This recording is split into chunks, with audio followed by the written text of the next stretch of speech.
So do you want to do it? Let's get into it. Welcome back to Viva. How Betty. are you, my people? Yeah. Mi gente. Can you guys keep in the fight that we were having before all the time? So we've been arguing because Mark is upset that I can't remember his stinking birthday. It's only been 20 years. I mean, it's not like I'm not doing it on purpose. I mean, it just feels kind of deliberate. I feel like you're point. taking it so personally. Yeah, I am taking it personally because guess what? I remember your birthday. You know, yeah, but my 25, January 25th. That's a very sort of like iconic So date. July 16th is a weak birthday. It's a weak birthday. It's a weak birthday. I'm not gonna lie. You heard it here first. Any of my do you know who has my birthday? Who I share a birthday with? No. Will Ferrell. Oh well. So why don't you call Will? Welcome back to Viva Betty. I'm Mark Indelicato, and this is my best friend, Anna Ortiz. Hi, everyone's. He always gets mad because I always forget his stinking birthday, but then I remember it in time. You don't remember it in time because I have to tell you. I posted for his birthday this year, and it was a really beautiful post. After I sent you a scathing message saying, is there anything that you'd like to say to me today? All right, I want to hear from you guys. What do you think about birthdays? Who's right? Like no, don't pander. I do. Don't pander to our listenership. I think it's 16's a big one, 18 and 21, great. And then it's 30, 40, 50. You forgot 32. 40. Oh, only 40. Look, Mark, our producer, is agreeing with me. So do you want to get on the bandwagon? No, Mark, don't take her side just because she's pretty and nice. God damn it. Anyway, we are not here to talk about birthdays. Well, we've been gone for, you wouldn't know it, but we've actually taken a break. Mark has been shooting Hacks. Yes. Congratulations. The final season of Hacks. We're all super psyched about it. He's been in New York and Las Vegas, just all over the world. It's been like, what I can say is that I'm so happy to be home. It's like, hard. Sleeping in your own bed. Like, just with, like, your own pillows. Right? I get it. Just, there's something different. Also, living in a hotel, child. Listen, I could live in a hotel. No. I could. No, because here's what. If there was just, like, a hot plate and a pot and a cutting board and a little knife. You didn't have that? I didn't.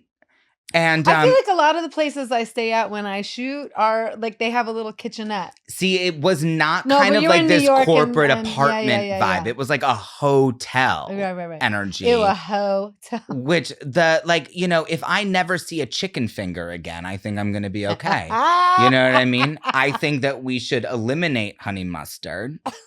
Honey mustard's not for you. Well, What's I've your just favorite eaten too much. Sauce? No, that was my favorite dipping sauce. I like a ranch. But I can make a great homemade ranch. That's true. Mark is an amazing cook. It was giving Hidden Valley. Sponsor us.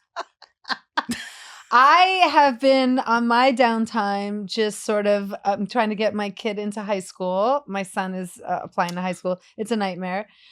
And Lo is like, did she take the PSAT yet? She took the PSAT. So there's a PSAT and the ACT, blah, blah, blah. She's studying for it. It's a drag. God. Ugh. Like when they were little, it was fun. This is not so much fun. Well, because your pocket's going to be affected, doll. Listen, Say that. Let me tell you something right now. I do not envy what you are. Well, you're still paying your college debt. Yep. Yes, I am. That didn't get forgiven? No. And by the way, they were federal loans. I know it. And I'm paying the minimum every month. until they pass a law. They're like, guess what? You don't have to pay that anymore. Well, that's not going to happen, but you know what I mean. Like we'll figure it out. But so here we are, episode 8. After Hours. Wow. Who doesn't like a good After Hours? Let me tell you something right now. When I watch this episode, horny.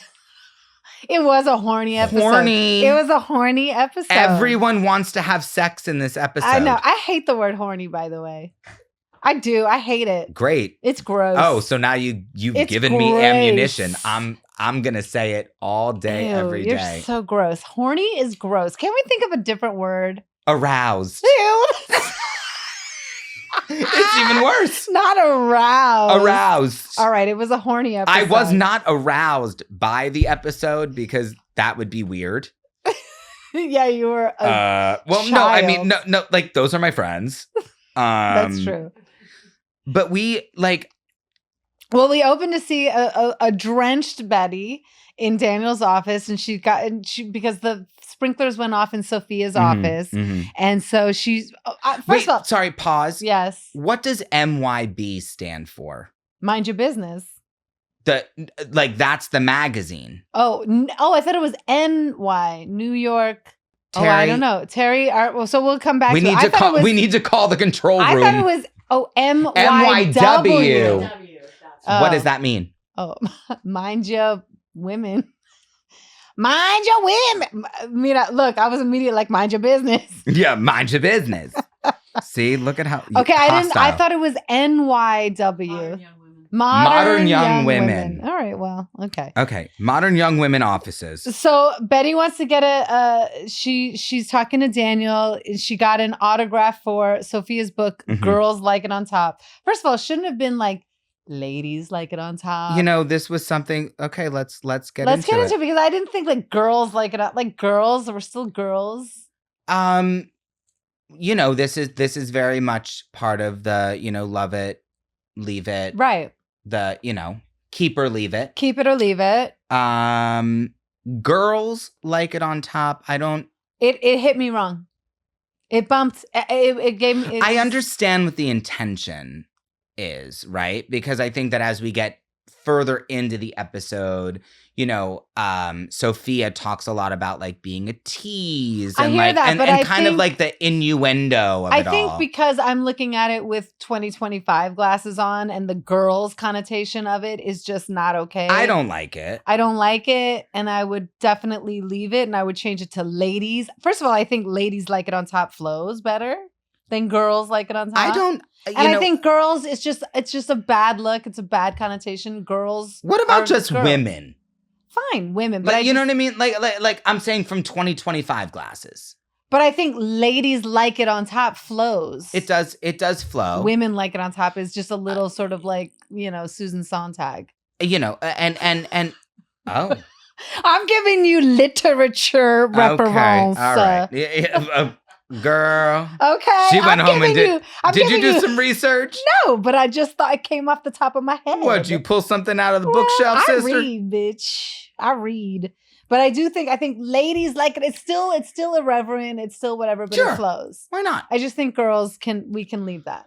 I think that I think calling a grown ass woman a girl is unless I'm like, girl. Well, that's different because that's GURL. Right. That's not GIRL. GOWRL. It's GURL. Okay, so nobody wants to do his hotel assignment. He can't find anybody who wants to do it, which is so weird to me. I call bullshit on that because like who wouldn't want to stay at a hotel for a fucking weekend? A posh hotel on. Well, I mean, I'm sure that Amanda would have wanted to do it, but Amanda can't read. But like these freelancers, he's like, I can't find anybody to do a hotel. What? Well, give me a break. You know, I mean, for story. Okay. You know, it's Betty's moment. Let me tell you something right now, though. Daniel,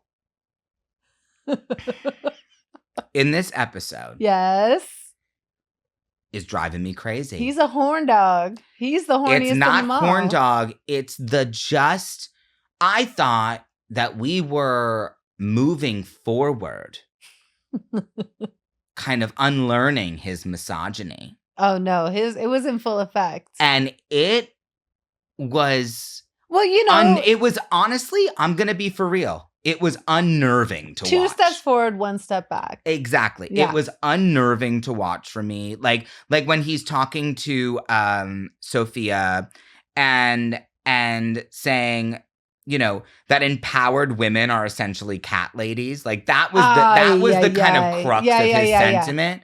I'm talking 2025 glasses. Exactly. Now, but mind that's what you, we're here to do. this is also at the same time that Selma is wearing a full is in a wet t-shirt contest. She's literally so in we're a white there's a lot going on. Blouse. She looked hot. I will say I loved that low slung skirt of hers. Oh, very she looked kilt. with the nice high boot. I literally have when they did a close up of the boot. I have it written. Nice in my high notes. boot. I want that boot. I want that boot. But that was very. By the way, Chanel is doing that low slung skinny belt thing right now. Oh my god! Should we have it? Oh my god! We need to have a bonus episode, by the way, the about Chanel show. Well, no, just all of the creative director change ups and how amazing it's been. Anyway. Okay.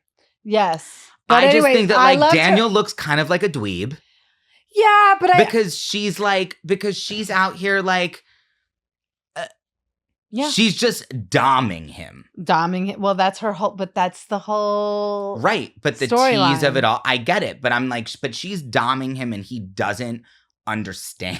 I will say their chemistry is hot. Like those two are giving like I'm not talking about good, I know, but agreed. But they're both sort of like she's playing him and he's taking the bait. Yes, exactly. Yeah. Okay, so then we get a close up of Mark eavesdropping on Willie, doing the quintessential Mark eye, the side eye. I mean, it's iconic, and it should be. I don't know how his eyes didn't get stuck there. Like all actors should study it because it says everything with one look. He's listening, so Willie has to like appease this like Texas blowhard gross out.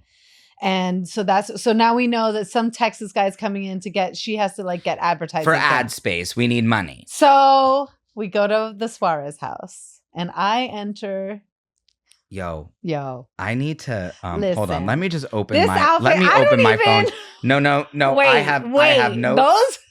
I have notes. Those jeans, the fucking red leopard, the hair was You're butt naked. Nothing is left to the imagination. I looked so good. No, I'm not saying you didn't look good. I'm saying that I was scandalized. My skin was glowing. When you walked into that room, to the kitchen. Jeans? No, it's not about the jeans and it's not about the leopard top. It's about the fact that every inch of your body was not left to the imagination. You know what? I'm so glad to have it in posterity. Like, I was fucking bringing some fucking... I wrote, any lower, crack is out, darling. That was the low-rise era. And you wore it well, but guess what I don't want to see? Remember, your ass crack. Don't you remember Xtina was rocking the chaps with the really low... That was in 2002. Oh. So... Anyway, well, that's Hilda. She's a little behind it. That's Queens. That's Queens. And you had, and by the way, if you do recall, that same plastic hair, the same plastic hair was attached. Not too close to a fire. I couldn't even stand next to a warm light bulb. And I also said, because by the way, I also want to just say this, the scene is actually so it is really good. It is actually really a beautiful scene, and I really feel that it lends itself so much to the story and is so extremely important. So let me get my jokes out of the way before I talk about your performance. We're not judging Papi because he murdered someone, which I love. Like, no, we're not judging you because you murdered someone. I am judging your under eye concealer. Wait, do you know that Why were you wearing clown white? Well, first of all, you know that we called the hair and makeup trailer, the way we went through, we called the hair and makeup trailer Survivor trailer. Because we would come in and be a whole new crew of hair and makeup because people just got wiped out. They were voted off the island right quick. After, look, it was, you were wearing, it was almost blue. It was so clown white. And I still looked adorable. No, you are the most beautiful woman in America. That's not the issue here. The issue that I'm having is that your ass crack was Pancake out. You makeup. had plastic hair in. and you had I mean, you were wearing clown white underneath. However, with that being said, it was a fucking good scene. Oh, still and she rises still to she perform. rises. I love you. Like, I still came through. and that was not, by the way. way, I'm sorry, in terms of Still She Rises, that was not a reference to Maya Angelou. That was a reference to Stacey referencing Maya Angelou on The Real Housewives of Potomac. If you know, we you would know. never disrespect Maya. If you know, like that. you know. Anyway. We first hear of Santos, my baby daddy. But we don't know from him. know. We don't know what the relationship is. I had to take a breath because... Can we... Okay. All right. So here we go. I want to, like, we're obviously, you know, there's a lot of Santos in this episode, but I want to just get this out of the way. Okay. Because I don't know what you're going to say right now. You like had a crush on Kevin Alejandro. Oh my God. I think I still have a crush on Kevin Alejandro. And I mean, doesn't everybody? I can't say and in good conscience that I do. After watching this episode, I mean, no, I'm just saying, just because like he played my dad, you know. But I always remember a core memory is that your crush on Kevin Alejandro definitely bled into your real life. My acting. It bled into your real life where Noah was like, yo, like, do you like really like this guy? Like, what is going on with you? No, we're acting. We're acting. It isn't at this juncture. He's like married too. Like, yeah, he was married before I was. Exactly. No, and so she's amazing, by the way. Leslie, we're obsessed with. It's all like copacetic. I'm just saying that it's like. It's just funny because when we get a little bit later into the episode, I need to talk about where I recognize my own jealousy with David. So we meet Santos. Santos has to give us the him. money. Well, right, and I'm saying like we have to get the money somehow. It's gonna be Santos, and Ignacio's like, no way, that no good loser, whatever. Yes. Okay, and so we don't know anything about him now. Betty, she has her assignment. That's right. But she's supposed to go to Atlantic City with Walter. Hilarious. And also, but wait, first of all, Sophia comes to Betty and is like, I want your input on this thing. Oh, yes. And Daniel gets talking about jealousy. Daniel gets super upset. He's like, why are you talking to Betty? No, I've got things for her to do, blah, blah, blah. And so he's out of his delusion being like, she's totally into me. Which... Well, we'll get into it. So he, in the guise of like trying to keep Betty busy, he gives her the hotel review. Mm-hmm. So then she's so excited and honestly doing that, like I have questions by the time she gets to the hotel, but Walter is obviously very Devo. Well, sure, but we're not there yet. Where? We're at Christina in the closet. I just loved the way Christina said seafood buffet and $10 hookers. I wrote down hookers. I could listen to fucking Ashley Jensen. Just read me the fucking newspaper, lady. By the way, it would probably quell the despair that I feel reading the newspaper if she read it to me. Thank you. Say that. You know. So, but I did love when Amanda comes in and calls Christina Braveheart. Braveheart and calls Betty a human pinata. A human pinata.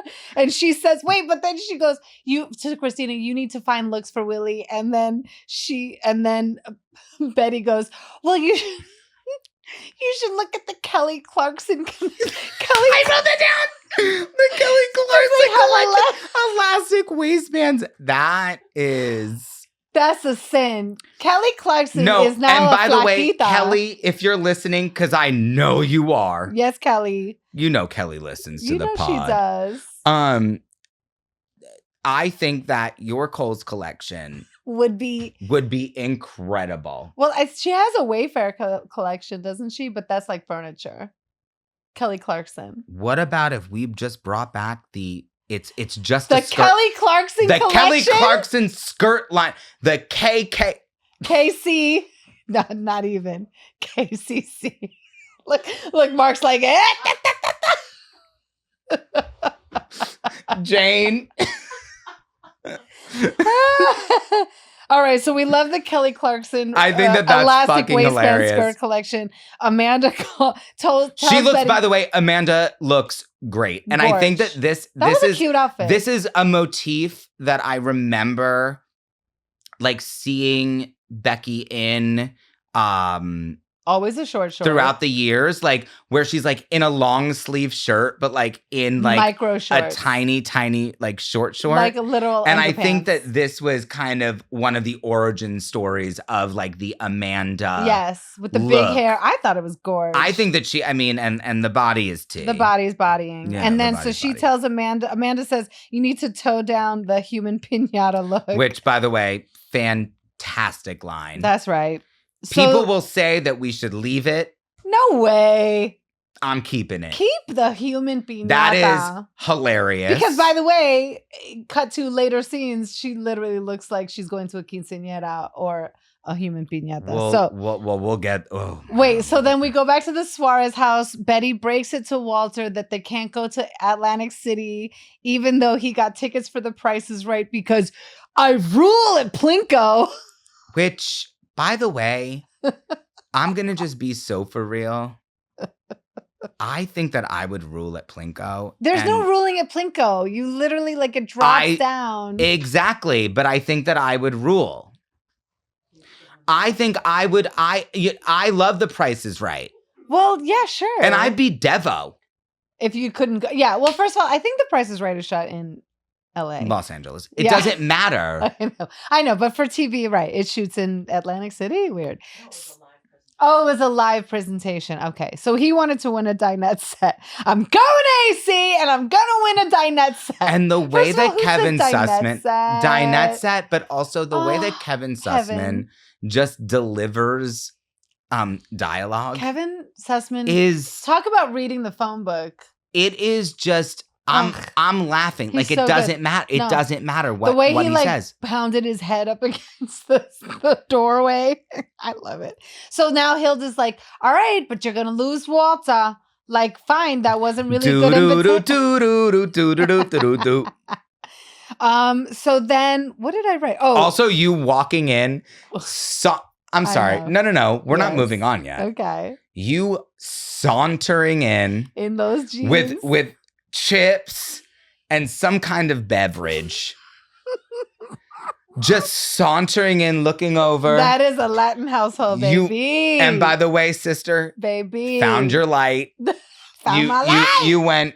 You did a little shimmy, shake. I won't be ignored. It was very much like, like it was very that. I'm not wearing red leopard print fucking camisole for nothing. It was hot pink, even worse. Okay, so then we get to the hotel. This is, again, America's fucking bravissima moment of, like, physical comedy. Nobody can do it as well and as natural and as, like, I mean, when she even just... And earnestly. Like, it feels, exactly. you genuinely feel like, oh, she dropped her suitcase down the stairs. Like, of course she did.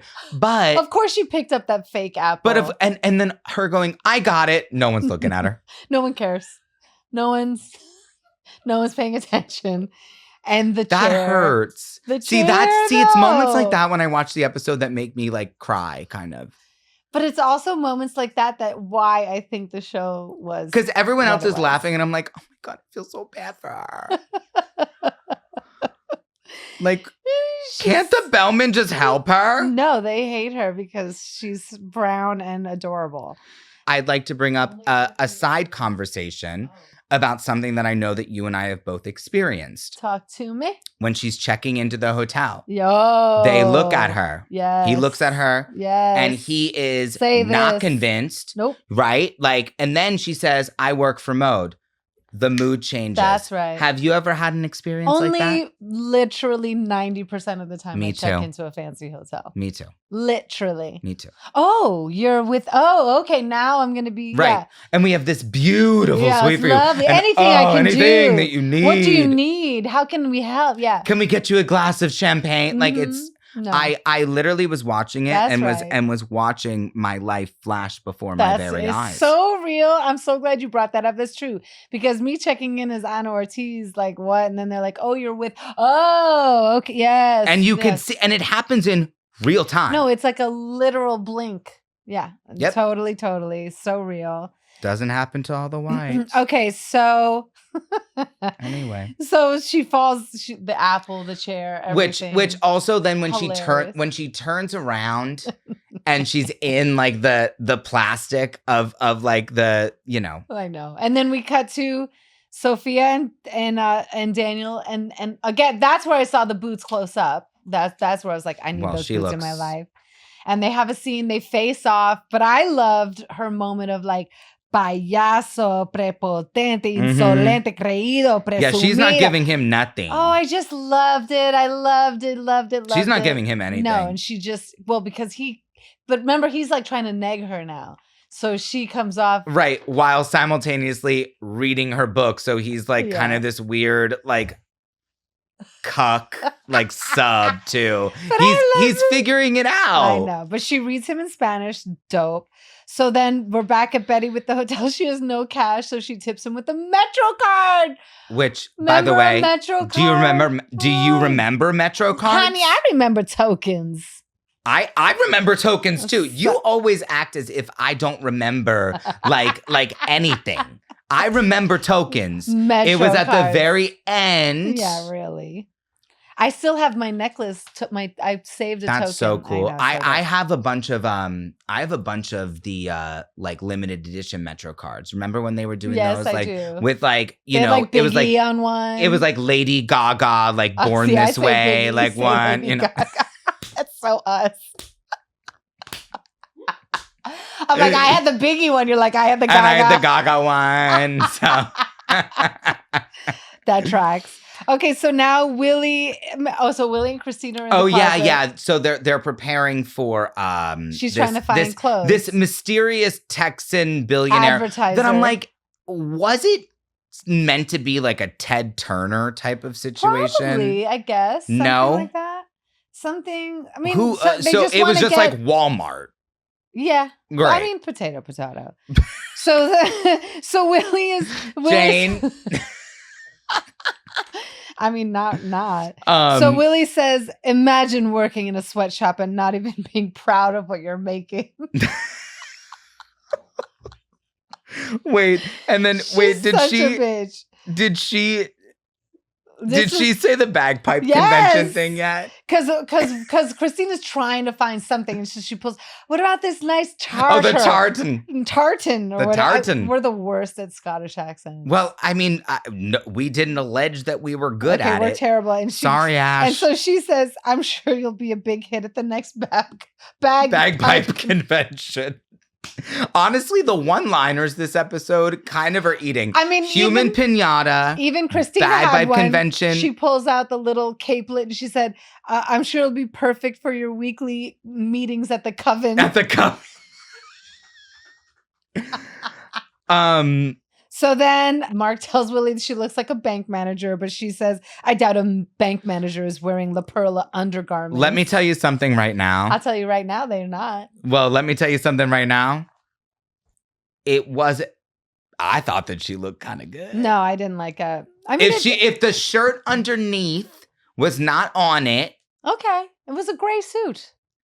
It was fine. Exactly. Okay. Vanessa Williams can wear Walmart. Yes, save that. That's right. Like that's what I'm getting at. I'm not saying that I loved the look. Right. I'm saying that Vanessa Williams can wear that's right. anything. Yes. And Mark is decorating it with all the Texas paraphernalia. I loved when he tried to put that cowboy hat on her tall ass hair. And she goes, like it would just be perched. That's me and you. But it's reverse. That's right. When you try to put something on me. I do try to put the look is complete. I do try to dress you up. The look is complete. Like you're my doll. So we meet Ted LeBeau, who coincidentally was my boss in later years on Devious Maids. The brilliant Brett Cullen. Hot, Smoking hot, like Texas guy, so amazing, so hilarious and funny, and he plays and this so endearing too. Because I will Good say this, hair. I because I thought that this was gonna be kind of like a keep it or leave it situation for me, like his character interesting. Yeah. upon his arrival. Yeah. Because he does exude sexuality. He Like does. there's a very He does. sexy vibe. Well, he's and I was like, 6'4". is it gonna be Yeah. like Cliche. is he gonna be like weird predatory Right. vibes, like whatever? Because in that first scene, I wasn't sold on him. Mm-hmm. I said, is he a weirdo? Right. You know what I mean? Is he he gonna gonna try and be gross? inappropriate with Wilhelmina? You Like did this and get that vibe. Yeah. Right, but I think that was important for where we end up going. Yeah. He's rugged, sexy, but yeah, I totally see But I'm that. just like, he was set up for that too. like, is he gonna be like, is that gonna be the tea?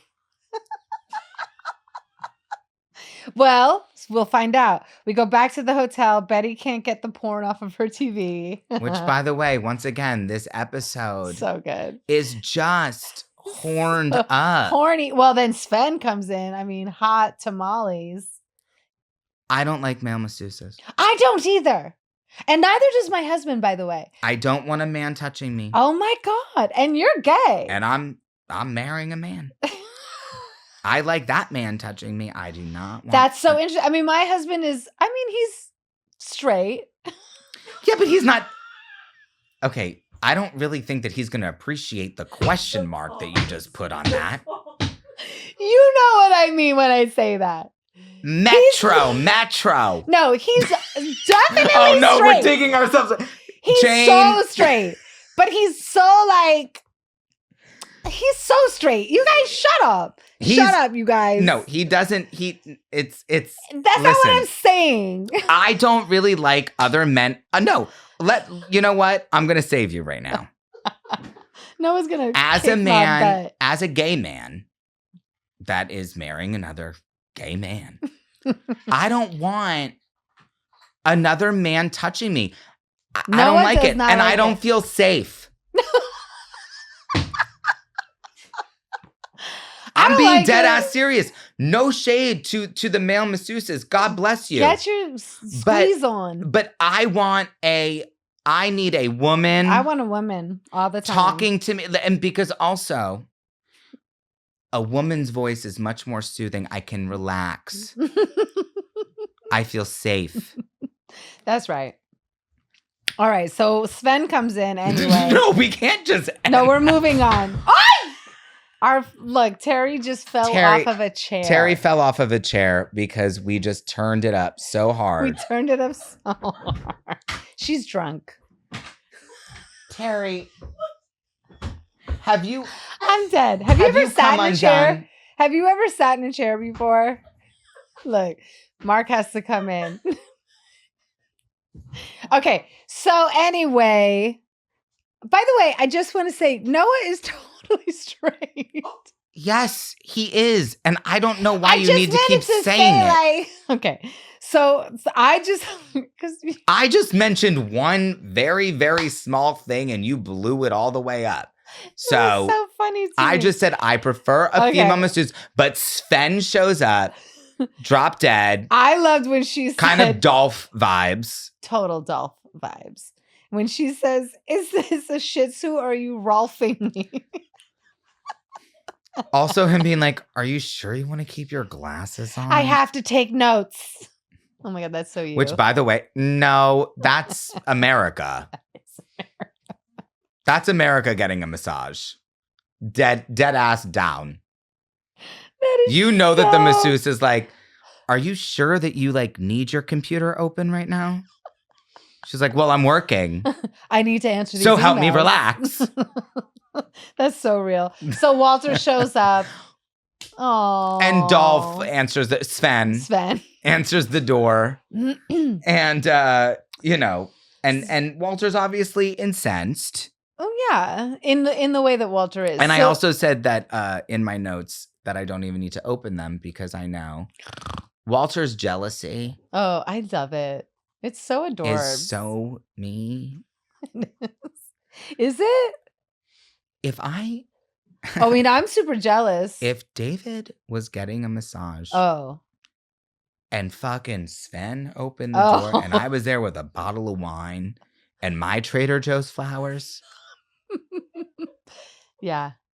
Sven would be getting the bottle atop his head. I'd be getting a phone call. We're breaking up. David wouldn't be alive to even make the phone call. Okay, so then we go to the soiree. We go to never mind. I know. Next subject. We're going to Hilda walking down a Queens Boulevard. Which, by the way, when we're talking about everyone's kind of, their thing, right? Like we talk about Yuri's eyes and Amanda's walk. We said Hilda's hands, but Hilda's got a walk. I've got a walk. She's got a walk on her. Yeah. Like it is very. And let me tell you something right now. When we meet Santos and the camera pans. Oof. Everybody gets it. You guys get it. Obviously, it's you get it. And even though we don't know for sure, obviously Hilda has been involved with this individual. I mean, they have a history. Listen, but I will tell you, I remember because I didn't audition with him. Like he just was cast. And I remember Silvio being like, "You're not even going to believe who we cast for Santos." And I'm like, "What?" And he was like, "He's insane. Like he's so hot. You're not even going to be able to deal with it." And he was like, and not only that, but like, he's so fucking good. Like he's so good. It wasn't even blah, blah, blah. And I was like, okay, whatever. And then we get into the van to go, like, because I hadn't met him. I didn't even see him in the trailer, like nothing. Never. I met him like literally getting into the van to go to locations. Like we didn't even get to run the scene or anything. So, excuse me. I saw him in the van and I was like, hi. So great. Like just trying to be so cool. Because you really did. You had such. And I just remember that, like, just such an affection for him. Like, just not just because, like, he's drop dead gorgeous and an amazing actor, but, like, just based on your chemistry. Well, like, because he's an amazing actor. Like your chemistry really working together. But he really loved the show. And he really leaned got in. It. He got what we were doing. He was so excited to be there. Sure. He was so, like, he got Santos. He got the relationship immediately. He really cared about it just from an actor's point of view. It was my first time of really being able to, like, have a scene, right? Where it was like just me and right. giving my own, like, Hilda's history and Hilda's life. Like, it was kind Hilda's of an origin story of like Hilda's outside past. of Betty, outside of everything. Like, what was she about? And seeing him and the fact that he was so into it, and he wasn't like effusive or anything like that. It wasn't like that at all. But we just got into the scene, and it was so awesome. But I loved when you walked up, and you kind of like just the first moment where like you say, like, Santos, and he turns around and he like sees you, and he's like excited to see you, and kind of goes to like give you a kiss, and like, you kind of it was so you kind of real move back. too. No, but it was just.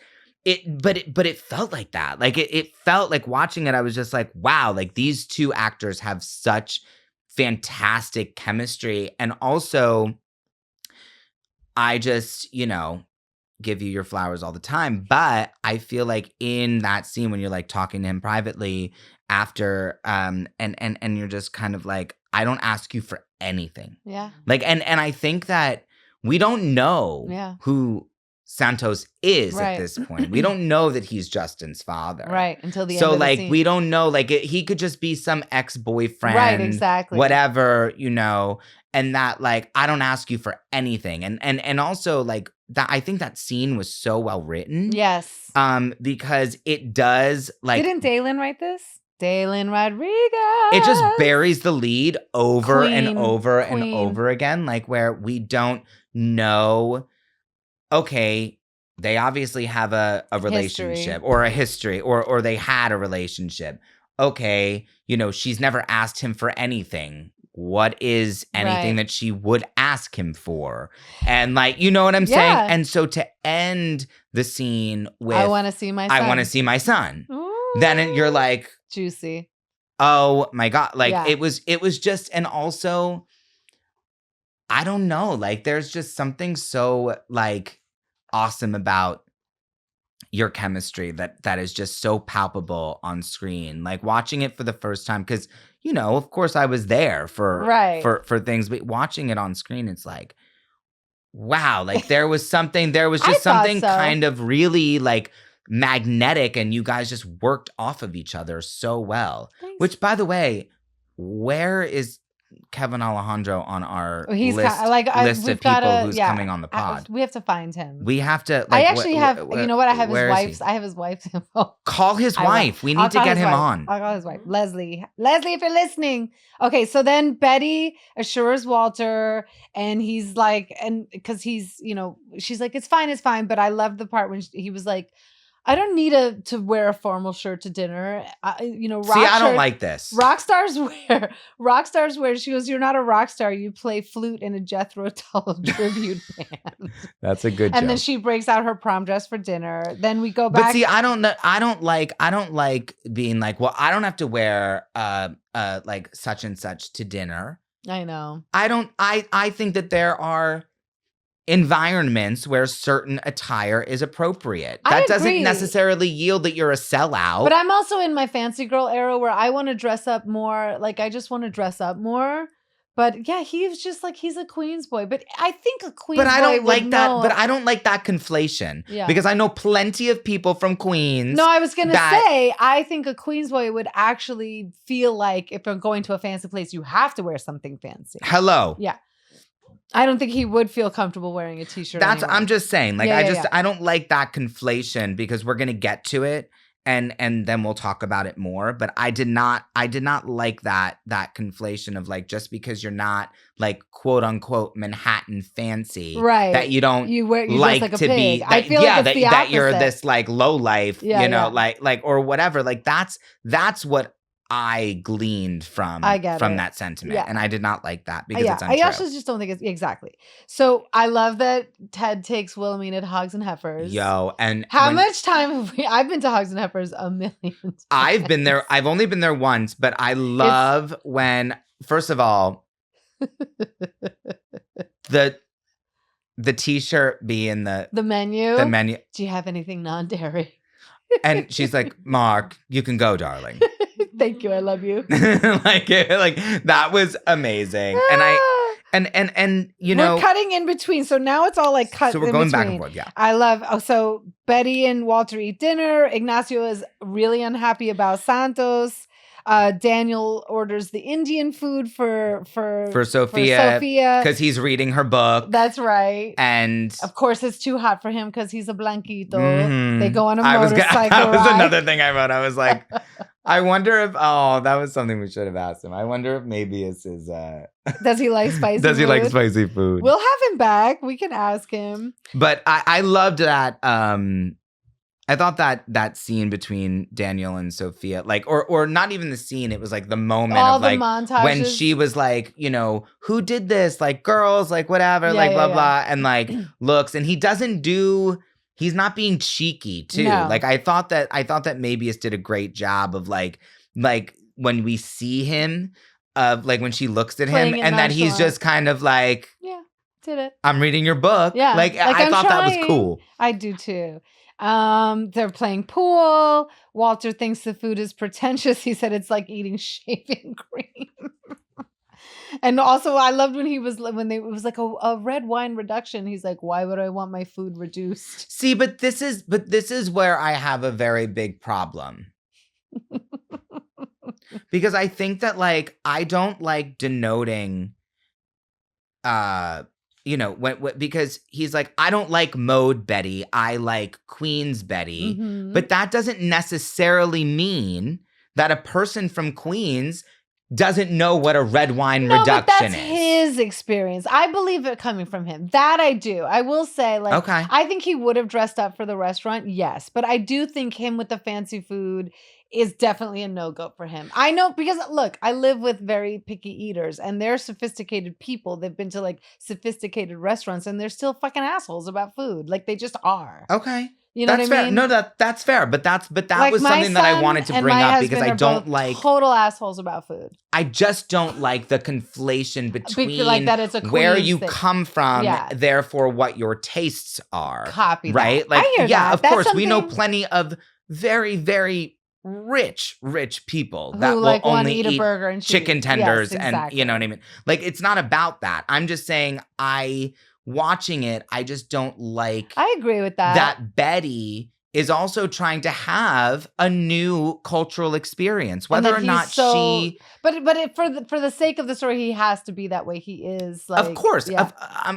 of course, we're talking about the story. I'm saying culturally, Yeah. I don't really find that to be very productive, just Right. because I find that, like, you know, maybe she's trying to, even if she likes it or not, because she didn't. Like it. She didn't. Well, it was like lamb brains and it was right. gross. By the way, can I just like say the waiter is my friend Daryl Stevens, who went on to become like he's like this iconic black actor. He had his own show called Noah's Ark. First black gay lead TV star. Daryl, hi, my love. And he was a waiter. And I was like, that's Daryl. I've totally forgot. Like, there's so many little Easter eggs on our show of like all these people who started here. Like, he was a waiter. And the way he would read a line was brilliant. So I just want to give my love. I was like, that's Daryl. And like, yeah, he's iconic and like leads his own show. And he's amazing. The show's called Noah's Ark. By the way, if you haven't watched it, you should watch it. It's great. Please do. So, and by the way, in the montage is me being pissed that Santos does not show up to give us the money. And you're a little tiny little. Yeah. You're a little tiny little on the couch eating cereal. What did you think seeing yourself? Nothing? I don't feel anything. No. I don't know. You didn't think you were so cute and adorable? No, there was still a gigantic gap between my teeth. No, I didn't think that I was gorgeous. And also, I hadn't grown into my nose yet. How dare you? Well, you asked me to, are we being honest on this podcast or are we lying? You were so tiny and so gorgeous. I can't even stand it. So then Sophia, we go back and they're playing pool. She lets him win. Hair story alert. Okay. Hair story alert. Let's go. Loving it. Yes. Because they got on the motorcycle before. And the hair. Yeah. Well. Yeah. No, you're right. And anything. Yeah, I know. Anything that woman. But the hair story after the helmet, I could just see her. I do remember her in the trailer, and she was giving fucking hot holy hell about her. Like, this is gonna, like, you're not fucking with my look. And that's where I learned, like, okay, speak up, girl. Speak up, and guess what? Because they're gonna listen to you. On you. Well, because you were wearing clown white. How dare you? We changed. So then Hilda's pissed. I said, I'm going out to look for him. Yep. Keep watching. I'm going to be on the 11 o'clock news. And Justin and Ignacio are worried. You're so cute. You're still so adorable. You're not going to give me anything. You're just going to be like, no, blank stare. Anyway, you go looking for him. So we're back at the hotel. Walter wants a burger. Betty's like, She's sabotaging me. Yeah. And he says, that's when he says, I like Betty from Queens. And she, whatever. And then, then we're back at the Suarez house and Hilda's like getting a beer. And then Santos comes in. He's all beat up. And he's all beat up because the bookie. Because he gave Hilda the money that he owed to the bookie. And so that's where we're obviously establishing that there are feelings. Yes, exactly. Why did I almost shed a tear? Because he's so hot. No, it wasn't because of that. It was the emotions. I was feeling like the scene between the two of you when you're like cleaning his wounds. Yeah. And just him being just being so apologetic, but also I think the writing once again was so great because it wasn't like that all of a sudden just because he got beat up that you like, I trust you. No. And like, you're so welcome back. No. Like you're, and that also lends itself to your performance of like being trepidatious of him coming back. Yeah. But then Hilda invites him To Thanksgiving. and you can see, and Kevin does such a great job of this, Alejandro, of just that kind of subtle acknowledgement of like happiness. Yeah. Where he's like, you could tell that he's like kind of like excited, but he's too tough to exactly. to say that he's excited. And I will say that last line when I like push in his wound and he's like, and I'm like, that's what you get. Like that was totally me. Was that improv? Yeah. Of course. Well, I say that to my kids all the time. I'm like, that's what you get. God don't like ugly. You say that to me every single day. I loved Willie every hour before we come to record this podcast. That's what you get. I like Willie taking a body shot off of a bar. Love. And I love that like at the end of the day, like when she calls when the Nico yes, exactly. They commiserate over having teenage daughters. Right. But the Nico thing happens. The Nico call happens before they commiserate over it because she calls Nico or Nico calls her. And the care package was very, wrong. Very like, obviously. Mark did it. Exactly. And I think this similarly in past episodes where I'm like, where am I seeing X character's humanity? Right. You know what I mean? Like when I got Amanda's a few episodes ago. Yeah. This episode for me, that conversation, that scene was, we got it a little bit with the cereal out of the trash can, yes. You know what I mean, with Willie and Nico. No, but we definitely see this was definitely a really big moment where I'm like, you have feelings, you are a mom. You want to be a mom, you just don't know how to be. Yeah. And I think that also opens up such a fantastic conversation about like, like how hard motherhood is, right? Like, and mothers and daughters specifically, I can speak to that. You know what it's like. It's like, I mean, I've got the best kid in the world, but it's even now it's getting like, being a mother and just like, how do you navigate that? And like, and every kid is different and every relationship is different and we're all products of our environments and, this, that, and the other. And I just felt that seeing that humanity in Willie was actually really touching just because she can be like cunty and like fierce and like all of that all the things. All day, every day. Yes. And be the villain, right? Like I really don't think but that that's I needed why you love to her see so much is because she's got so much. I didn't need to see any redeeming qualities from Wilhelmina, if I'm being completely honest. but I was pleased to see a more kind of rounding out of like her as a woman. That's right. Not just as a boss. That's right. You know what I'm saying? So then Betty comes home. Walter's there. She's sorry. She's trying to explain like, this is my dream. And he's like, I'm scared of losing you. They make up.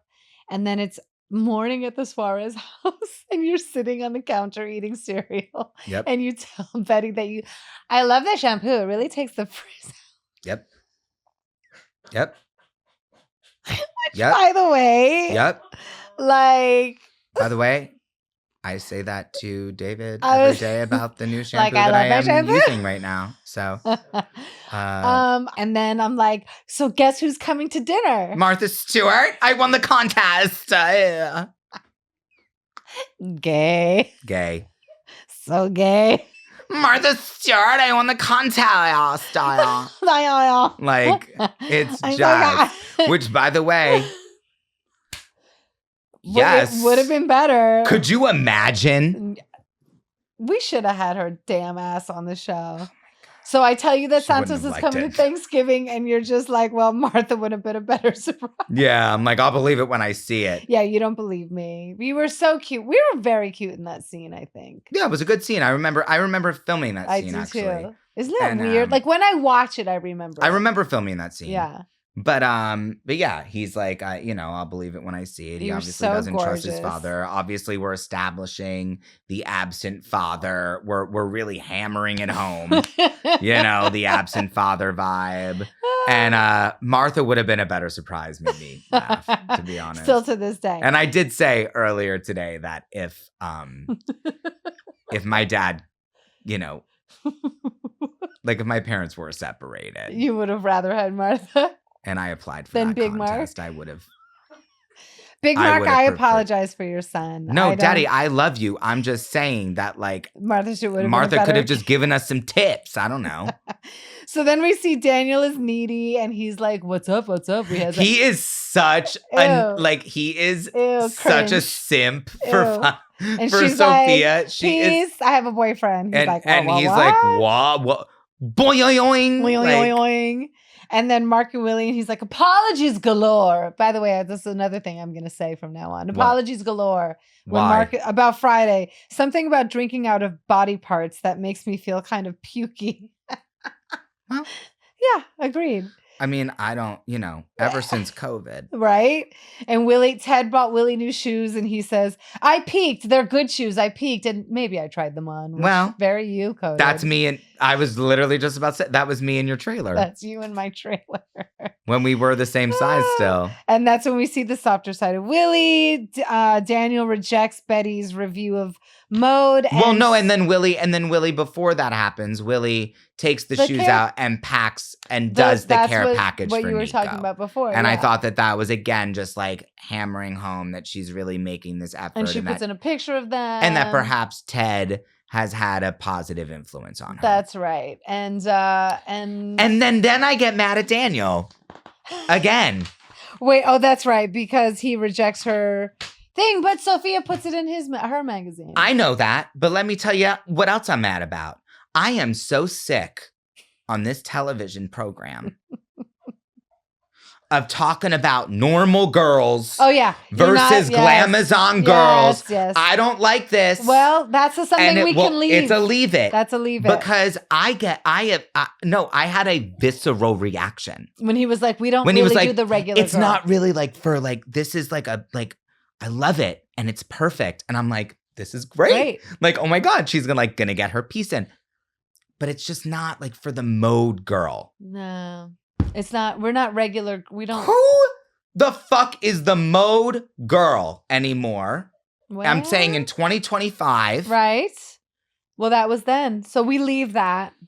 And that's this. That's and that. And listen, and Daniel, it's not Daniel, I love you. However, you're pissing me off. Well, it's the patriarchy. But then, yes. And then Sophia. Oh, and then my last thing is that the callback of Sophia in the bathroom with Betty doing the callback to the pilot. Attractive, intelligent, confident businesswoman. You did read my book. So we find out. That was an amazing. I literally, when brilliant. I was watching it, I literally was like, me too. That was so cool. And I thought too. that was so smart. Yes. And it just lends itself more to how inspired by Sophia, like Betty actually is. Yes. And then, of course, like you said, we end with Sophia putting the piece in her magazine. And Betty going, yes. And that was our episode 8. Well, can we just say really quickly, just in terms of a takeaway, because I feel like there's a lot of like, before we close out, just something that I was feeling about, like what a takeaway from this episode is, like what is the theme, and it's kind of like women having it all. Like I feel like it's the first kind of episode where I felt like we're asking that big question, like where Betty can't go to Atlantic City but also write her piece. Right. She can't have her boyfriend be happy and her career and her family. Hilda can't, support her father without asking for help from a man. Right. There were things that were kind of ruminating for me, that Wilhelmina, couldn't really understand like how to be the mother that she wants to be without the kind of like, I don't know, input from another man.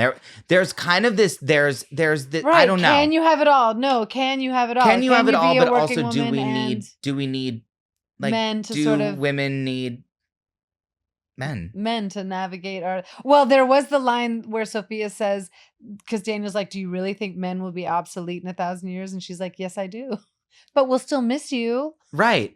So but, she's on a different maybe it's track. not. Maybe let me amend the sentiment then. Then I don't necessarily know if it's can women have it all. I think that maybe what I was thinking about watching this was like, do women need men? That's right.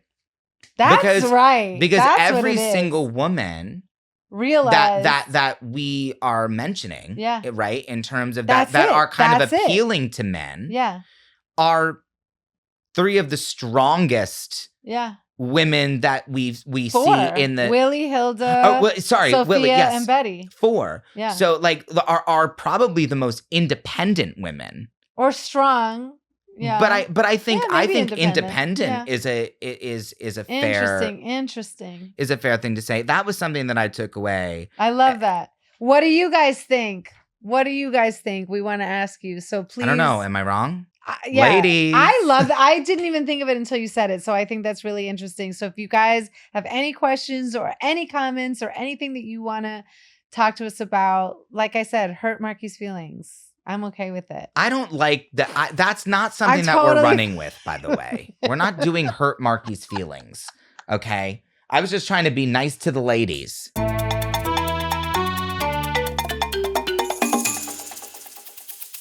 So welcome back. We are back. We are so excited we have such a special treat for y'all. It honestly is really special. We're giving you art. Well, I think that we're giving you creativity. Everyone really thinks about the writers, the actors that bring a show to life. We're giving you vision. In the context of Ugly Betty, let me tell you something. Production design was the tea. It was this a whole person nother created character. One of the most iconic office spaces ever to have been created. Say that. And one of the sets that feels the most like a family home. Yes. All that I know is that I was in the Suarez house and it felt comfy cozy. It was a cozy little getaway. So without further ado, we have the production designer of Ugly Betty here with us, Mark Worthington. Mark Worthington. All the way from Prague. All the way from Prague.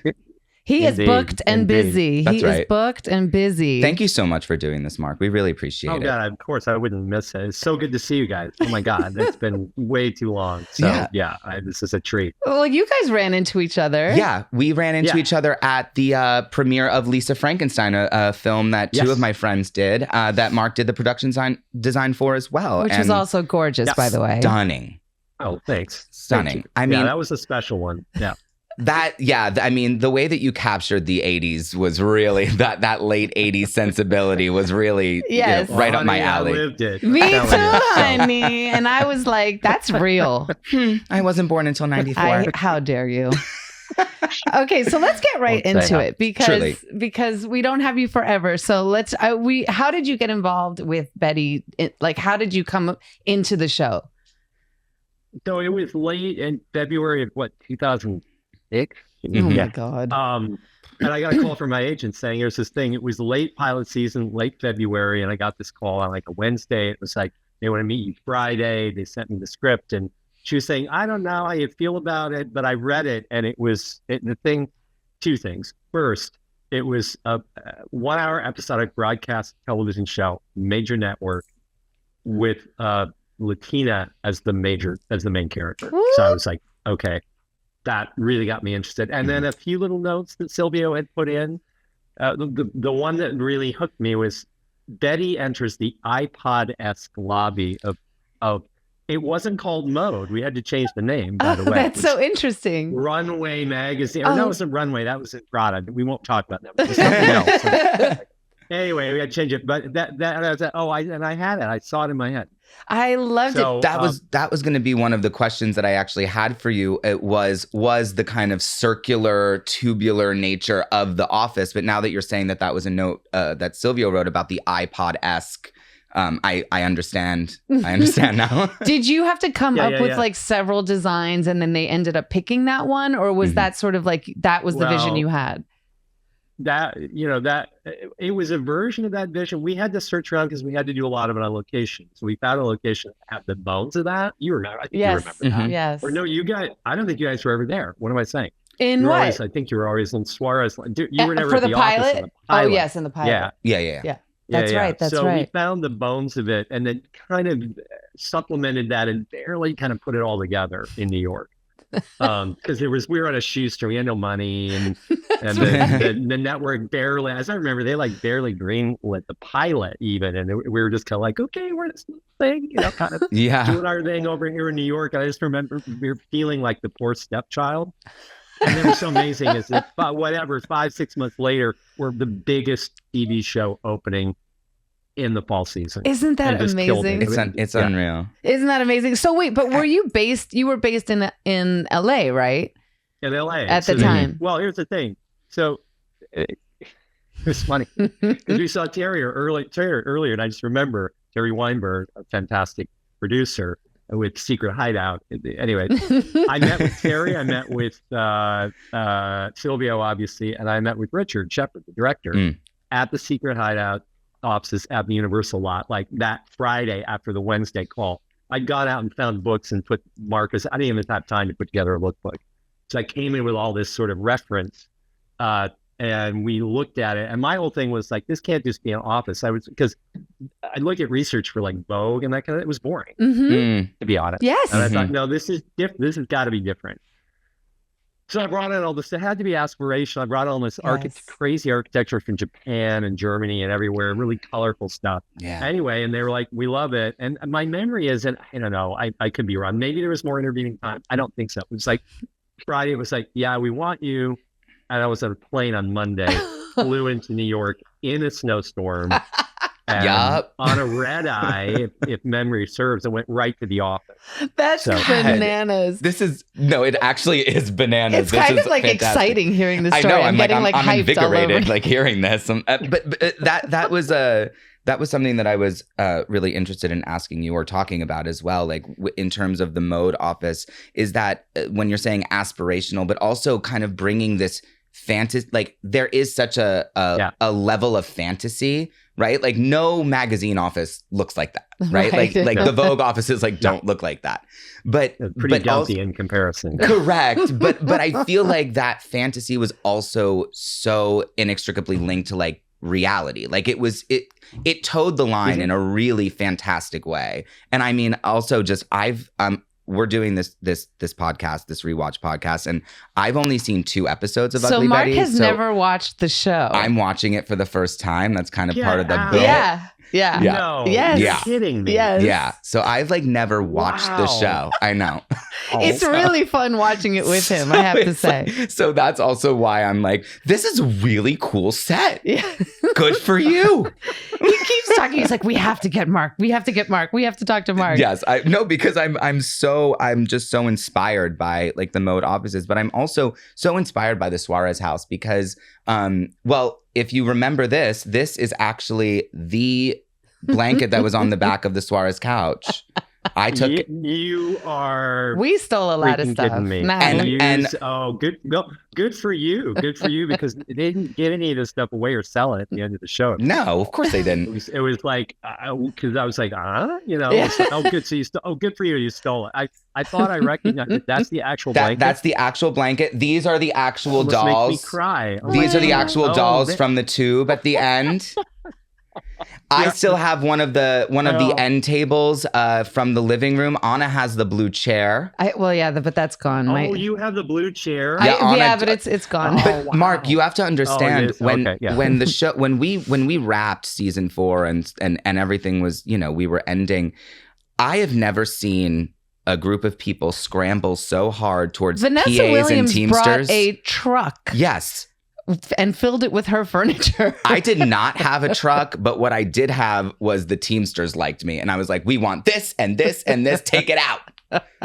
I had the tiger lamp. Because usually they do a little sale and you do it, like 5 cents on the buck or something like that. Yeah. It's cheap. And they're saying, no, we're gonna auction it all off. And I was like, And they had this asset manager guy. It was very dispiriting. And I remember because Vanessa asked me about all her stuff. Yeah. Right. Well, she got it. I was kind of like, well, if it kind of disappears, I don't know. I think it's L&D. Well, the same thing. I think that Pat said the same thing about the clothes, where she was just like, well, I don't know. I mean, if it disappears, I don't know. And so we essentially we took it. I don't know anything about it. No. I love that we all have our own Pat imitation. Also on a show. So I don't know if you remember this. Can you see? Turn it. Oh my God! Yes. We still have them. They hang in our kitchens. So Mark Worthington drew this. See the ugly Betty thing on the back? Yeah.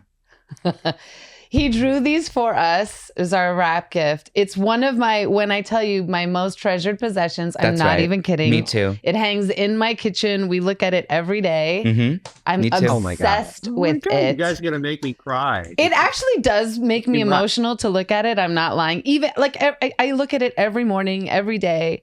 And it still evokes so much emotion. You're such a genius. You're so creative. It really sums all of us up so brilliantly. And, just the swing of her purse and the poncho. And it's just iconic, just like you are. And it's so nice to be able to just look at that every day. I mean, they both hang in our kitchen. They do. I will say that Terry Weinberg is here right next to me, and she's furious that she doesn't have one. She's literally cursing me out. I had to be a little discreet about who I was giving it to, because it was core cast that because I did the core cast sketch of everybody. I'm sorry. Core cast, mama. She's going like this. I feel now I feel bad. Don't. It brings such joy. Another thing, love it. Yeah. But I also wanted to ask you, Mark. So when we moved from New York to LA, right? Like what? Yes. Oh yeah. How did you manage like faking New York? Oh God, because it was so at your good. Face and it doesn't seem like it was. We were commenting on that on another episode when we recapped another episode. Yeah. Like, this looks like New York. Yeah. This looks like Queens. This looks like you mean the first two seasons? Yeah. When we were in LA. Yes. Well, you know what's funny about that? It's that I looked at the pilot. I looked at the first 3 episodes. I rewatched this weekend just because we'd be talking. I thought, and there was a lot of that faking of LA or of New York, and we did a great job. I was surprised. You did an amazing job. I was thinking I'd look at it and be, oh God, that sucks. I hate that. But there's the shots that are really impossible shots, but are so beautiful, where you walk out of the Suarez house and you're there in Jackson Heights, in those little stoops, and you look down the way, and that happens right there. Yes. It's like right there. Yeah. Yes. And that's stupid impossible. You'd have to be in Gantry State Park or something to get that view right on the water on the East River. And I thought, that looks amazing. And because it is not real, but it doesn't matter. Mm-hmm. It really, and I remember thinking that at the time, we're not trying to make a realistic New York. We're trying to make a New York that's in Betty's imagination. Mm. Oh, I love that. This is, you know what I mean? It's I love her. that. So it's about her emotional attachment to this city, both Queens and her desire to be in this amazing in Manhattan in the way that she wants to. And so that emotional reality gives you all of this latitude visually, I think. That if you saw that shot in another show, you'd be, oh, it sucks, it's terrible. Because it's Suarez house, because it's Betty, because of the emotional sort of truth of the story, it visually works. Oh my God. It's like hand in glove. I have goosies. Like, that's amazing. You're so right. I'm like actually emotional from that. It is true. I mean, I wouldn't have necessarily thought about it in that way, but hearing you say it makes perfect sense. And I have such vivid memories of shooting, like where they would where you guys built the stoops and then like around a green screen or a blue screen or whatever. And it's like a sidewalk and like 3 stoops and then just like a green screen, and like being so young, being like, what is this? Movie magic, baby. Like, what are we doing? Well, we would go ahead. No, go ahead. Yeah. Well, I was going to say, we also, one of my memories is also of when we did move back to New York and we were at Silver Cup. And I remember Becky Newton decided like she wanted to design her dressing room and she had it like decked out and you had like helped it. And then we were all like, wait a minute. Yeah. Shout out to Becky Newton for making Mark Worthington's life even harder, being like, so these are the wallpapers that I want. And also, I'm thinking, like, I was ready to demo the entire, like... Well, trust me, I was ready to demo that whole studio. That's a whole other story. But you know what? I also will say, and we were talking about this before you logged on, but that as a production designer, like, we've worked with many subsequently, and that... I don't know. Yeah. There was just something about your presence, like that you were just so like visible and present and available. Yeah. And like just felt like a part of like the family in a way that just, you weren't like scarce in a way where it was like, who is that? Like everyone knew who Mark was. Yeah, right? we all knew you. You were sort of part of our family, part of the group, part of all of our... everything, our gatherings, everything. You were like one of us. And I don't think that has happened before or since in any show I've ever done. And I miss it because Mark was the one who was like, we have to have Mark Worthington on. Yeah. We have to, and I don't think I know literally any other. I don't think I know the name of any other production designer that I've ever worked with. And that's a testament to you. That's too bad. It is. It really is. Well, I think, give yourself some credit too, and the sense of that show. Sometimes I will say sometimes in certain shows, it's not a welcome thing if I'm more present as a production designer, which is sad.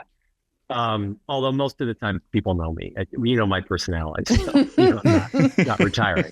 Not a wallflower. Not a wallflower. But that was such, I'd never had sense, and before that, a kind of sense of being part of that family. The whole thing was a family. It was. That was cast, it was crew, it was producers, it was everybody sort of I've never had that experience in that way before or since. Isn't that amazing? It's outrageous. Because I think that it being my first experience ever, I was very convinced that every subsequent experience would be exactly that, and so it not being was was a little bit jarring at first, right? But I think that well, I went on to do American Horror Story. Yeah, oh my gosh, yes, you did. Gorgeous. So it was that has its own. That was a family in some way. It was a wonderful cast, but. That's a whole other world. That's a whole other world. Yes, yeah. Whereas this was so warm, and everybody was so. Everything about it, from the script on, created this sort of tone and this sense of family and togetherness, and this emotional tone that was so pervasive and lovely. I feel like you understand. Even you just saying the fact that one of the reasons that turned you on to do the show was that it was a Latin female lead on a network show, and then that was something that really turned you on, and then you were able to sort of really. Our home wasn't sticky. It was even Betty's desk. It was like we talked about this in the second episode when she's sort of decorating her desk, and I was like, that's so us. It's so Latin to sort of have our tchotchkes and have our things and have our photographs. Like my car, I have a Virgin Mary on my dashboard and the flag hanging from my thing. And we decorate. That's who we are. When you didn't shy from that. There were comments. I'm not going to say where they came from, but there were comments about us putting little shrines, which are endemic to every Hispanic. If you came to my house right now, you would see so many. You'll see so many. It's almost overbearing. But it was like, do we want the religious connotation? I said, you can't do this otherwise. Without it. And I had research about it that said, look, it's in every house. We went out to Queens, and I went out to Hispanic homes in Queens to do the research to figure out what this was. Part of it was scouting, but part of it was also I wanted to see it. What are these homes like? Like Gina Gambaro's completely other thing, but the same thing. But the same, different but the same. Different but the same. Absolutely. So it had to be heightened, but it had to absolutely be based in reality. I think that without question. The details, though, in terms of details that, in the Suarez family, these kind of shrines, like this kind of research, the one thing that I'm also loving in watching the show for the first time is like, what's going to be on the tube? What is the story we're telling? What story are we telling? The last episode that we did, there were live goldfish bowls lining the tube. That was for the Japanese designer. Yes. Okay. Yes. Yoshi or Oshi. That episode. Yeah. The Brazilian butt lift episode. Yes. You remember? 20 years later, the man has a mind like a trap. I was like, live goldfish. Don't tell me it's 20 years. I can't. It's going to be 20. It's going to be 20 years next year in March. 20. Next March, it will be 20 years since we shot the pilot. You have not changed a bit. You actually haven't aged a bit. You guys are like, that's very kind. We are so not kind, by the way. Yeah, by the way, yeah. Well, I know that. As you'll listen and see. But I still. The way we're going in on some of these things on the show is really great. We're talking a lot about Vanessa's hair. Well, I am. The wigs. I'm talking a lot about the height of hair. My fake like horse hair. This, we didn't have. Yes. Oh yeah, the waterfall. That she has. The Marie Antoinette type of wig that it gets to by the end of the episode. The senator's coming to visit, and she had that hair done for her. Right, she went out to the thing. Betty goes out to Queens, and we went to that salon design. Remember that? Yes. Right. And then Queens for a day. Queens for a day, and then Vanessa goes to the spa and has her whole thing done, and comes in with Jean-Luc, and you're like, yeah. Oh my God. But we were saying, because the tube, it did sort of like every episode, you sort of, decorated the tube in I guess is sort of a theme of it all, which I didn't even notice until Mark. Not you, Mark. Yeah. Until Marky said, "Oh my God, there's like goldfish on the." It's different every time, and like, but I remember because as the seasons go on, like my character, like Justin, spends a lot more time at Mode, so I was more privy to like the fact that it was changing all the time. Like every episode, I'd be like, "Wait, what happened to like the the shoes and Chanel bags that were here?" Or like and then I was like, "Oh, yeah, they're doing something here." I decided that because in the pilot there's nothing, and that was a mistake. It was like just a shelf that was there, and I was like, "Yeah, that sucks." And we needed lighting and all that, so I started that, but it became a curse because poor Archie, the decorator, Archie D'Amico, who's incredible, and then later on, Rich Divine. That is his real name. It's not his drag name. He fit right in. Pick it up. And so everybody was kind of like, it was like a hot potato. Like, who's responsible for coming up with the theme for this episode? And we'd be like, it was hard. Oh, that's you had to come genius. Up with something that was related to the episode, and was cool and stylish. Right? I love it. So that's something for all you guys out there who are listening.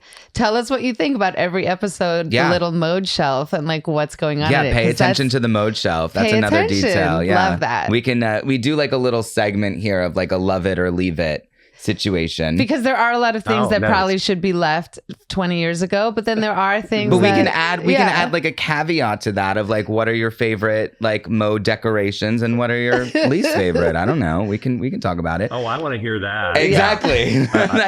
And before we let you go, I wanted to say in terms of like the novela situation too, which we had at the in the first season, we really had a lot of the novela stuff. That to me was also so colorful and so bright, and you didn't back down from making any of that really, really specific and real. What was that? Did you do research for that as well in terms of like shooting those novelas? Yeah, we did. I definitely did, but I also pumped it up a bit because I felt some of the stuff actually, when you look at the novellas, it's like, it's a little dull. It's like hot action and kind of like they just kind of shot it wherever because they had no budget. Right. So we had to sort of pump up, and I'm not shy with color. No, which I love. So it had to have that just kind of acid bizarre color. Yeah. You want to just go to the screen or see in the background. It's like, what is that? And it needed to be bigger than the show, our show. Right. You Exactly. had to go. Yeah. You had to go Yeah. there. Well, you did such a beautiful, beautiful job. Mark, honestly, you were like my number one Literally. guest to come onto this podcast. You were Marky's Oh my God, absolute. come No, on. I'm serious. I am dead serious. But also, I guess my final question to you is like, if and when we do the movie, when we do the movie, or you're the obviously reboot coming series, on. will you do it for us? Will you do it with us? Yes. You heard it here, everybody. You heard it here. We've got Mark Worthington on board. Got him on board. We just have to write it. Someone has to write it. No, Brian someone. Brian Tannen has to write it. But Mark, seriously, like we love you. We love adore you so what much. are you doing Love in you Prague? guys. Tell us what you're doing in Prague. I'm doing the 4th season of the Apple Show Foundation. Oh my God. Big sci-fi opera. My husband's obsessed. Exactly. My husband. good. Oh, he's well, obsessed. You know, tell him to keep watching. We need the money. Yeah, so it's fun. I've been doing. I did Star Trek Discovery. So I mean, it's weird because you think I've had a very eclectic career. Isn't Yes. Rebecca Romaine on that? This is just done. She's on one of them.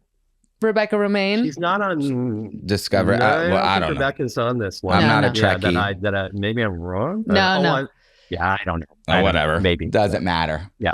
Well, we love you, love you, love you. Have Yes. so much fun in Prague. It's one of our absolute favorite cities, yes. And we are so Hello. excited to see you when we all work together on the next Ugly Betty iteration, whatever Yes. that is. Well, let's make it happen. Yeah, I would love that. That'd be amazing. We Love love you, you to Mark. Thank pieces. you. So good to see Love you. you. Love you. Thank you so much for doing this. Ciao. Yep. Great to see you guys. Bye. Bye. Well, there you have it. I mean, Mark. so Worthington. like iconic, and honestly, I couldn't talk about this show without talking about Mark Worthington. Well, I love that about you because you are such a looks queen, and like that he really did set the tone in so many ways. So, and living in that fantasy land, and him and saying him that talking about it. the thing about Yes. Betty, and it's the New York that's in Betty's vision. Yes, it just her was POV. I never thought about it. I that didn't way. either. And That's that's why- exactly why I wanted him to be on the pod so badly, because I just feel like we talk so much to like writers, producers, actors, this and that, but like this person created the world That's that right. they're watching, And and it's like in that real we're art. talking about the point that we're experiencing New York City from the point of view of Betty. I would have never ever. thought about that. No, exactly. And I that. think that even for fans of the show, like viewers and listeners of the pod, like I don't necessarily know that they would have even thought about that. exactly. And now they can go back and watch the show with a completely different POV. They can really like lean into Betty's POV, right? Mhm. Like they can really see the city through her eyes. Through her eyes. I just never thought about that. Ugh, we love Mark Worthington. God damn it. We love you guys. Please do let us know what you think now about The our Tube. beautiful sets and the tube Yeah. and what sort of the theme that maybe the art directors have a different theme than we did. Who Yeah. knows? I think that it's this is a fun I fun love other all these game. little these little Easter games. eggs. Yeah, exactly. Love you guys so much. All right. Keep listening. Talk to you.